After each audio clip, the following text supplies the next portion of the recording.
नमस्कार, red mic में आपका स्वागत है। मैं हूं सौरभ शुक्ला। हमारे साथ है सुप्रिया श्रीनेत। सुप्रिया श्रीनेत को सब लोग जानते हैं, सोशल मीडिया कांग्रेस की हेड हैं, स्पोक्स पर्सन है। सुप्रिया जी, थैंक यू, आपने वक्त दिया। ये हमारा पहला पॉलिटिकल इंटरव्यू है और मैं बिल्कुल आपसे समझने की कोशिश करूंगा, क्योंकि मुझे पता है कि आप भी एक एक्स जर्नलिस्ट हैं, सीनियर जर्नलिस्ट हैं, और हम चाहते हैं कि इलेक्शन रिजल्ट्स रेड माइक के जरिए हम लोग समझें। बहुत मेजर सेटबैक है आप लोगों को छत्तीसगढ़ में। हम लोगों को जर्नलिस्ट को, क्योंकि इस बार तो नहीं गए हम लोग छत्तीसगढ़, लेकिन हम लोग एक्सपेक्टेशंस थी और आप लोगों को भूपेश बघेल से बहुत एक्सपेक्टेशंस थी। वहां क्या गलत हो गया? आप लोग वहां पर इतना पीछे हो गए। मध्य प्रदेश तो लगभग दोगुना का अंतर है, राजस्थान में भी इतना पिछड़ गए। कहाँ कमी रह गई आप लोगों से? जी बिल्कुल, आपको अपनी नई पारी के लिए सबसे पहले तो बहुत सारी शुभकामनाएं, और थैंक यू। ऐसे ही आवाज बुलंद करके सत्ता से सवाल पूछते रहिए। मैं दो चार बातें कहूंगी, और पहले मैं थोड़ा सा पॉजिटिव नोट पे शुरू करना चाहती हूँ। मुझे लगता है कि तेलंगाना की जिसकी बात कम की जा रही है, जो हमने जीता है, वो बहुत बड़ी बात है। एक रीजनल पार्टी को हराकर एक नेशनल पार्टी का जीतना तेलंगाना में, और फाइनली तेलंगाना जिस वजह से बना था वो सपना पूरा होगा, ये एक बड़ी बात है। हमारे लिए एक बहुत बड़ी उपलब्धि है। वो चुनाव हमने पूरी शिद्दत से लड़ा और उसको जीता, और एक रीजनल पार्टी को हराया जिसकी बड़ी पकड़ थी, जिन्होंने तेलंगाना बनने के बाद पूरे टर्म सरकार चलाई। तो पहली बात तो एक मैं ये कहना चाहती हूँ, और मैं क्रमवार तरीके से हर राज्य की जी बात कर लेती हूँ। मुझे ऐसा लगता है, और मैं थोड़ा सा ग्लिमर ऑफ होप अभी भी राजस्थान में देखती हूँ। हमारी करीब 70 से 75 के बीच में भी सीटें चल रही हैं, और इसलिए देखती हूँ क्योंकि राजस्थान में हमने काम किया, राजस्थान में हमारी योजनाएं जनता तक पहुंची, और राजस्थान ने अपना लेकिन रिवाज नहीं बदला। राजस्थान में इससे पहले के इंस्टेंसेस जब हम सरकार चलाते थे और उसके बाद चुनाव में जाते थे, तो हम 20-30 पे सिमट जाते थे। मेरे लिए बड़ी बात है कि आज हम 70-75 पर खड़े हैं, और ये तब हुआ जब भारतीय जनता पार्टी ने अपने सारे घटक दल, ईडी से लेकर सब कुछ छोड़ा था, और बहुत ध्रुवीकरण इस चुनाव में जी, किया, जबरदस्त रिलीजन का कार्ड चलाया। तो मेरे लिए बिल्कुल बिल्कुल। थोड़ी सी ये ग्लिमर ऑफ होप है। मेरे लिए डिसअपॉइंटिंग है, और इंडीड बहुत डिसअपॉइंटिंग है छत्तीसगढ़। मैं आशा कर रही थी कि हम वहां पर पूर्ण बहुमत से दोबारा से सरकार बनाएंगे, क्योंकि ऐसा फीडबैक था ग्राउंड से कि हमारी योजनाएं भी लोगों तक पहुंची, और लोगों को लीडरशिप भी समझ में आ रही थी। वहां पर हमारी योजनाओं को कॉपी भी काफी किया बीजेपी ने अपने बाकी मैनिफेस्टो में। तो वो इलेक्शन थोड़ा सा कैसे निकला, उसका आकलन अभी होगा।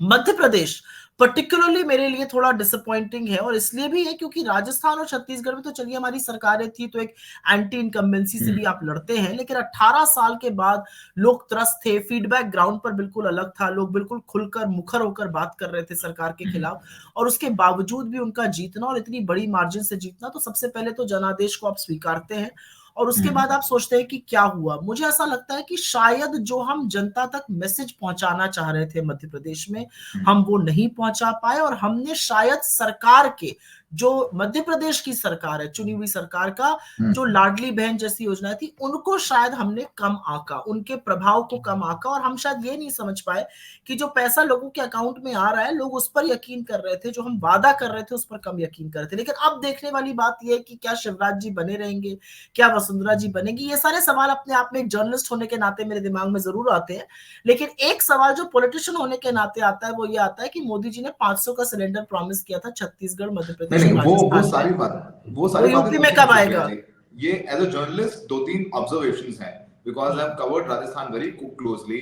जब सचिन पायलट जी और अशोक गहलोत जी का पूरा जो मसला हुआ था, और I was there for almost 60 days. I have interviewed Ashok Gehlot ji several times. Supriya ji, आप बहुत, वो जो आप कह रहे हैं ना, वो 33-34 था, वो गैप बढ़कर के 70 तक पहुंचा। लेकिन जो मेरे को जो लगता है, मेरा जो असेसमेंट है, मध्य प्रदेश में भी कांग्रेस वो यूनाइटेड नहीं नजर आई। I be very honest with you. मुझे लगा कि शायद वो बहुत दिग्विजय सिंह जी ने बहुत मेहनत की, कमलनाथ जी ने बहुत मेहनत की, लेकिन वो कोऑर्डिनेशन रहा नहीं, जमीन पर टिकट डिस्ट्रीब्यूशन नहीं रहा। उधर सचिन पायलट और अशोक गहलोत को आप लोग साथ ले तो आए मंच पर, तस्वीरें तो खिंचवा दी आप लोगों ने, लेकिन दिल कभी मिले नहीं।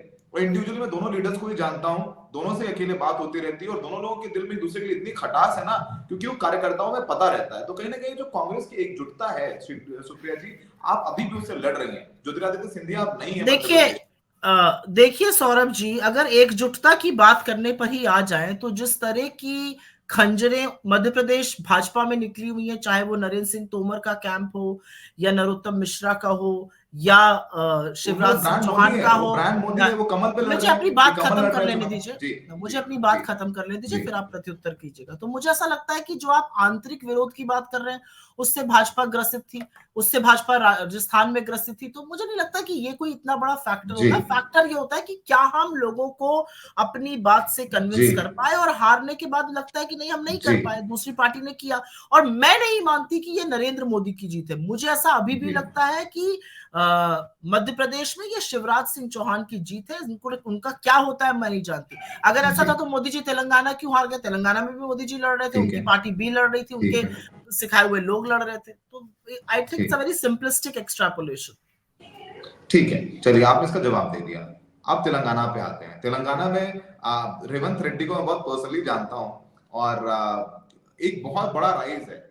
अभी हमने और संकेत एनालिसिस किया, और मैंने बोला कि बहुत अच्छा लगता है कोई नया पॉलिटिशियन जिस तरीके से निकल करके, एंड आई नो कितना ऑपोजिशन उन्होंने विद इन द पार्टी भी झेला रेवंत ने जब वो बने।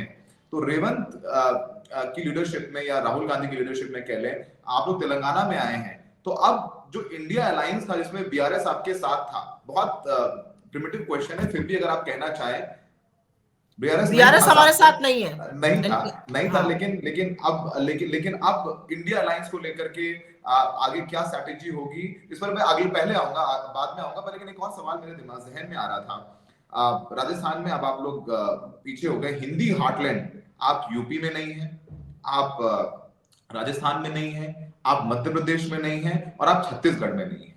आप भले ही तेलंगाना में है, कर्नाटका में है, बिहार में भी आप सत्ता में आ गए, लेकिन ये जो चार बड़े हिंदी हार्टलैंड है सुप्रिया जी, यहां से कांग्रेस का हार जाना एक बहुत बड़ा, आप लोगों को लगता है कि, मुझे मुझे लगता है आप लोगों को बहुत कोशिश करनी पड़ेगी, स्ट्रेटेजाइज करना पड़ेगा। लोकसभा चुनाव में यहां से बहुत सारे, लगभग 150 सीटें आती हैं, तो वो आप लोग कैसे करेंगे, उस पर अगर आप कुछ कहना चाहें तो। जी हाँ, बिल्कुल। मुझे लगता है हर चुनाव एक से अलग होता है। मुझे लगता है मध्य प्रदेश का चुनाव राजस्थान से अलग था, राजस्थान का छत्तीसगढ़ से अलग था, तेलंगाना इन सबसे अलग था। और आपका बिल्कुल कहना सही है कि करीब 150 ऐसी सीट है जहां पर हम इन डायरेक्ट कॉन्टेस्ट रहेंगे इस हिंदी हार्टलैंड में।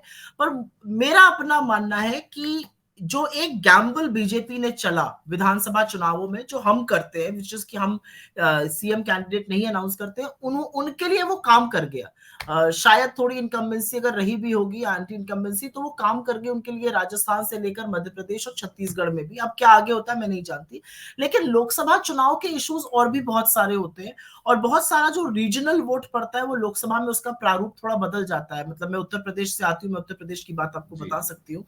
लेकिन मेरा अपना मानना है कि चुनाव इज गुड एंड ओपन, और अब आगे देखिए क्या होता है। पर मुद्दों पर तो राजनीति, हमें एक ही तरह की राजनीति करनी आती है, और वो है मुद्दों की राजनीति।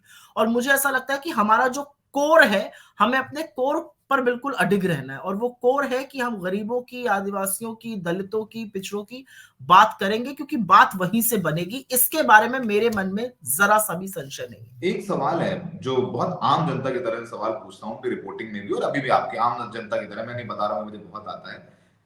आप लोग मध्य प्रदेश में ऐड के खिलाफ एंटी इनकम्बेंसी नहीं थी। प्रियंका जी ने गद्दार कहा ज्योतिरादित्य सिंधिया को। जिस संभाग में ज्योतिरादित्य सिंधिया आते हैं वहां पर वो, उन्होंने अपने आप को प्रूव कर दिया। आज वो जो जीता है वो सिकंदर है। आप लोग मध्य प्रदेश में सरकार में नहीं थे। कमलनाथ जी प्रदेश अध्यक्ष रहे, बड़ी मेहनत की गई, दिग्विजय सिंह जी वहां मेहनत करते रहे, रणदीप सुरजेवाला जी वहां रहे। आप लोगों की पूरी कोशिश थी कि वहां पर बीजेपी को हटा लिया जाए। आप लोगों की तरफ से कहाँ ये कमी रह गई कि जो लग रहा था कि सबसे अच्छा रहेगा, जो इंडिविजुअली जो आपके पॉलिटिशियन से बात हो रही थी, आप लोग बड़े होपफुल थे कि मध्य प्रदेश जीतेंगे, कहाँ कमी रही आप लोगों को? मुझे लगता है कि हम अपना संदेश जनता तक नहीं पहुंचा पाए। मुझे ऐसा लगता है कि हम उस तरह से सरकार को नहीं घेर पाए जिस तरह से घेरना चाहिए। और शायद सबसे बड़ी कमी ये रह गई कि हमें नहीं लग रहा था कि ध्रुवीकरण या आरएसएस का वो प्रभाव अभी भी रहेगा। क्या आप लोग ओवर और कॉन्फिडेंट हो गए? नहीं, I don't over think over confident. I think हमने उनकी जो स्कीम थी उसके प्रभाव को कम आंका। मुझे ऐसा लगता है कि हमें लगा कि हम ऐसा ऐसा करेंगे तो जनता हमारी तरफ मुखरित होगी, लेकिन जनता के खाते में जो आ रहा था और इलेक्शन के एक दिन पहले आया, वो सब अलग चर्चा का विषय। लेकिन जो लाडली बहना योजना वगैरह थी उसका प्रभाव दिखा, और शायद हमने वो प्रभाव कम आंका। आई हैव टू ठीक बी है ऑनेस्ट टू एडमिट इट।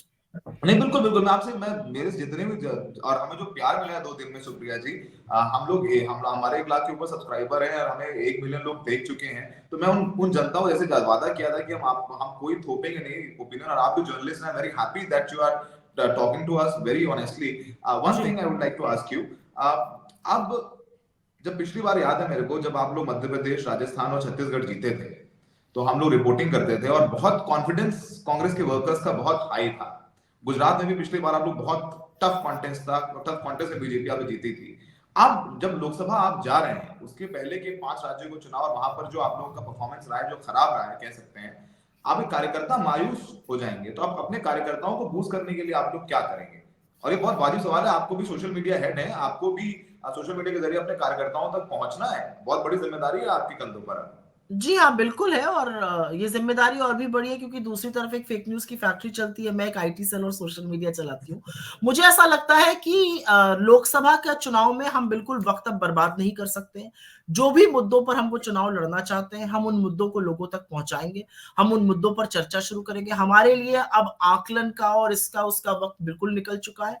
ये रिज़ल्ट्स आए हैं, जनता का जनादेश सर आँखों पर, लेकिन जनता एक बदलाव का भी मूड नजर आता है जनता में। एक बड़े तौर पर देखिए तो एक बदलाव का मूड है, लोग उकता भी चुके हैं। तो मुझे ऐसा लगता है कि हमें उन पिन पॉइंट करके और स्ट्रेटेजिकली सीट्स आइडेंटिफाई करके, इंडिया अलायंस में डिस्कशन करके, जो ज्यादा प्रोबेबिलिटी किसी से, मुझे लगता है कि हमें ताकत वहां झोंकनी पड़ेगी जहां पर रिटर्न ऑन इन्वेस्टमेंट ज्यादा हो। ताकत को हर जगह झोंक देना शायद बहुत सही नहीं होगा इस समय। एक ऑब्जर्वेशन है जो मैं जर्नलिस्ट की तरह आपको बोल रहा हूं, और आप जर्नलिस्ट की तरह समझिएगा।